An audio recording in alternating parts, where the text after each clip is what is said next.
So association rule mining is a commonplace technology that we, even though may be unaware of from the name of it, we experience it on daily basis. Especially when we go to market, you see every now and then the application of association rule mining in interesting ways. Have you noticed when you go to a market after some time, like after 1 month, the arrangement is a little slightly changed? If you keep going on regularly, you won't notice that change, but markets rearrange their items to sell based on what is being sold together with the other items. So it's very common to find flowers and chocolate being sold together in a particular season, right? Which season would it be? Around the Valentine's Day, right? There are some seasonal factors, and some information is coming from us. The way people are buying things, market reacts to that pattern of buying. They call it market basket analysis. So looking at the basket, they rearranged so that people buy more. It's very common that if you go to market and you don't have a list of items with you, you bring more than you needed, right? Even if you have a list of items, you pick one or two more things. So what's going on there? Market arranges items in a way that they're put together. Items bought together are put together so that you get convinced and you do some pop-up shopping.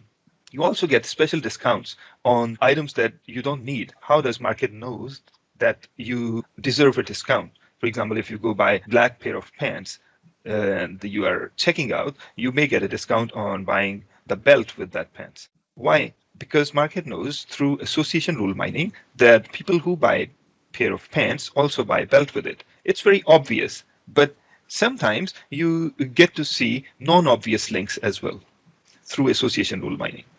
How does market sends coupons for special offers? How do they know what we need? Not only from our own buying patterns, market also learns and predicts about our behavior from learning about other people. They don't know about us, they don't have history about us, but they know that we are similar to some people based on certain criteria, and then they send coupons, special discounts, arrange their market items in a way based on association rule mining, and famous name is market basket analysis. At the core of this technique is these two things: X leads to Y. So if we know X, we can predict that Y will happen. On the left-hand side of this equation, we can say X is the antecedent. On the right-hand side, whatever is there, we call it consequent. In an association rule, we discover antecedents that lead to consequence. We are going to learn today how we can extract these rules from a transaction database or a large database where we have tons of information. We don't know which one is more interesting or less interesting. So that's it. There is the association rule is going to look like this. X leads to Y. The items in X and Y together are going to be referred to as item set. So if somebody buys milk, they are also going to buy bread. And if somebody buys bread, they are also going to buy milk. If that is a rule, how can we be sure of that rule? How do we measure that an association rule is worthy of paying attention and spending money on? Other than these examples, we can act as a market space investment agency or urban planning government agency for this particular problem, where we look at 6 different locations. In these locations, the market space is occupied by these businesses. For location 1, we have barber, bakery, convenience store, meat shop, fast food. For simplicity, we are looking only at 6 transactions, but we can consider them as 6,000 different locations. And we want to learn if there is a business, for example, flower shop, what other business is missing that can come in this market and make some good income. So your association rule mining application extends not only from just market basket, but into investment and business portfolio regime. So let's say we have an association rule, X leads to Y. X is fast food and bakery, and Y is convenience store. The left-hand side I mentioned is going to be referred to as, we are going to call it the antecedent, and right-hand side, consequent. Now, if this is the rule, How do we measure the goodness of this rule? There are some numbers. First is support. Support is very interesting, very simple measure that gives us the fraction of locations that contain both X and Y, or fraction of transactions. We call it probability of X union Y. So if we look at this small database, fast food, bakery, and convenience store, they come together in one market, in one location, 2 times. So total locations are 6. So support for this particular rule will be 2 divided by 6, 0.33. The other number we are going to look at is confidence. How often items in Y appears in locations that contain X. It's a conditional probability, probability of X union Y divided by probability of X. Here, we can see that X union Y's probability is 0.33. However, fast food and bakery, which is X, the antecedent, is coming together at 3 locations. Fast food, bakery, and fast food and bakery. So 3 out of 6 locations, the antecedent X is co-occurring. So probability of X is 3 divided by 6. So taking this ratio, X union Y divided by probability of X is 0.66. These 2 numbers are at the core of measuring the goodness of any given association rule. Would you like to? We are looking at the 2 important measures that we can use to compare association rules. For now, we are looking at an example association rule that says that wherever we find fast food and bakery, the antecedent, there will also be a convenience store. So how good this rule is, we want to measure it. So there are 2 numbers that we calculate based on their frequency of co-occurrence, support and confidence. Support of a rule is calculated as probability of X union Y, the number of times these 3 items come together in a location divided by total number of locations. In other words, fraction of locations that contain both X and Y. So we can see fast food, bakery, and convenience store come together in location number 1, and then location number 2. All other locations, we don't see fast food, convenience store, and bakery coming together. So the probability of X union Y will be number of times they come together divided by total number of transactions or locations, which is 2 divided by 6. So the support for this association rule will be 0.33. The other number that we use to measure the goodness of an association rule will be confidence. Confidence is probability of X union Y divided by probability of X. X union Y is probability we just calculated, 0.33. Probability of X will be 0.5. X is fast food and bakery, bakery, fast food, bakery, fast food, bakery, and fast food. 3 locations, they are coming together, divided by total number of locations. 3 divided by 6 is 0.5. So the ratio of this number divided by this number give us the confidence about the rule. So these 2 numbers are at the core of evaluating association rules. For this particular example, we can use it to open a new business. Let's say you want to open a business and you have a couple of options. So in which location you will have good investment, wherever there is a good rule. So fast food and bakery and convenience store, they come together with good support and confidence. In that case, if some location don't have convenience store, but there is a fast food and bakery, then you can invest in building a convenience store there, because in other locations, that particular business is coming together with fast food and bakery. So this can be one interesting application of discovering the association rules. The other application could be that you can be an urban planner. You are government and you want to design markets for different locations. So based on the association rules, you can design better and better markets. Okay, got it. So in that case, Professor, is there a specific value above which it will be considered better or a good number, and under which it will be considered not a good one? Like any specific values for This support or confidence? this is a very important and good question. So it's going to be a subjective number. For different problems, we will move this threshold to, let's say we want to have only 0.95 support association rules. In that case, we will have less rules. If we relax that condition, we will have more rules. So depending on the application, what we want to do with the association rule, we will change the threshold. If we increase it, there will be less rules. If we decrease it, there will be more rules. Okay. But Got the it. higher Thank the you. better. Higher the support, higher the confidence shows that the rule is very good and we can put more investment on that, or we can act more quickly according to that rule. Rahil? Yep.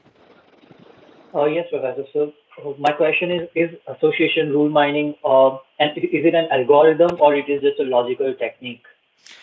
Well, for now, we are looking at just the application and the numbers that we use to evaluate these rules. But how to discover these rules from a large database, we need algorithms for that. We cannot do manually. Okay, so it is like a technique, and we use our like AI algorithms like decision tree and stuff to apply on it. Am I right? We are going to learn the specific algorithms today that we use to discover association rules. Okay. But very interesting observation, that word that you said, it's very much similar to decision tree. For example, you can convert this association rule into a decision tree. Wherever there is fast food and bakery, there it will be a convenience store with the support 0.33 and confidence 0.66. If the consequent is just one item, then an association rule looks very much similar to a decision tree. But we induce decision tree with a different algorithm than what we have for discovering association rules. Okay. Got it. Thanks. And you can also find a parallel between confidence and accuracy, by the way. The accuracy that we use in evaluating classification algorithms, confidence is very much similar to that. Other measures based on support and confidence that we just learned are coverage.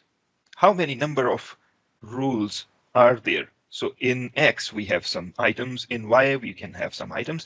Together, they are coming in how many transactions, or in how many locations, or how many records. This is going to be called the coverage of association rule. Divide this count by number of total transactions, we get support, right? We can also use antecedent support to select some rules, which is only the probability of X. The confidence, which is in classification, we learn it as accuracy. In AR, we call it confidence, is the ratio of your support divided by antecedent support. Probability of X union Y divided by probability of X. There is another related term, baseline confidence, which is the probability of consequent. How often the consequent is observed in the database. So in Y, if we have 3 items, and we will scan our database and see how many times those 3 items come together, divided by total number of items in the database, will give us baseline confidence. Very related terms, probability of X antecedent support, probability of Y baseline confidence. You can take a difference between the confidence of the rule and baseline confidence. It will give you a number, confidence difference. Or you can take a ratio of both confidence difference and confidence ratio. They both are used to detect very uncommon but useful rules. All right, so ratio and difference are useful measures, but we use them after we are at the end stage of our predictive analytics for association rule mining. In the beginning, we use support and confidence. All other numbers are kind of cousins of these two, but we use them later. In the first step, we are going to rely on support and confidence. Now, we are convinced till now that these association rules are useful. They can let us design our market, launch some marketing campaigns, and send some coupons to the prospective customers. And when we watch, let's say, Netflix, you always see the related movies that Netflix proposes that since you like this, you are going to like this one as well. If you are watching YouTube, you often get recommendations, right? If you are on LinkedIn, you often get recommendations. If you are on Facebook, you get recommendations. This can be a good friend. This can you might like getting in touch with this person. How does these companies know so much about us that very often those recommendations are useful, very much relevant. They are not irrelevant, right? One of the core engines behind these applications is association rule mining. And we learned how we measure the goodness of an association rule using these key numbers, support and confidence. So far, so good? Yes, sir.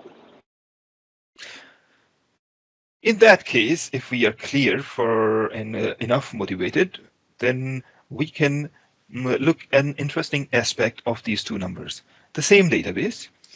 If we look at this association rule, can you confirm that the support is 0.33, but the confidence is 0.66? Actually, we just calculated that in previous slide. How about we change the configuration? We say convenience store and bakery are the antecedents, and the consequent is fast food. Now the item set is same, but their arrangement is different. Now convenience store and bakery are predicting that there is a space for fast food. How much support for this rule will be?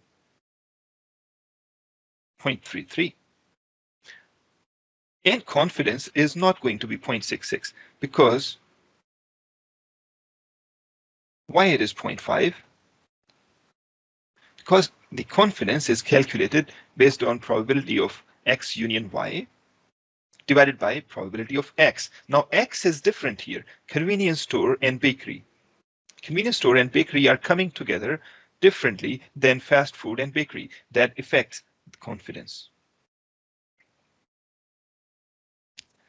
Another arrangement, fast food, convenience store, how good they are to predict that there is a space for opening a bakery business. This time confidence will change again.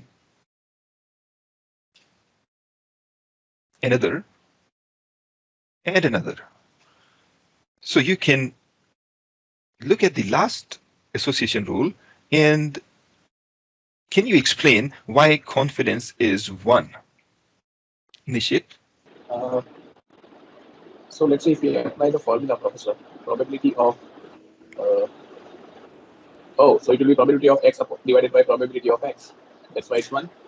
It's the formula is probability of X union Y divided by probability of X. Okay. So X union Y is 0.33. Okay. And very interestingly, in probability of X is as well 0.33. You can see fast food is coming in 3 locations. It's coming in 4 locations, Professor. 4. 1, 4 divided by 6. 2, 3, 4. Yeah, 4 locations. So 4 divided by 6 is 2 by 3. 0.66? 0.66. And so this is a typo.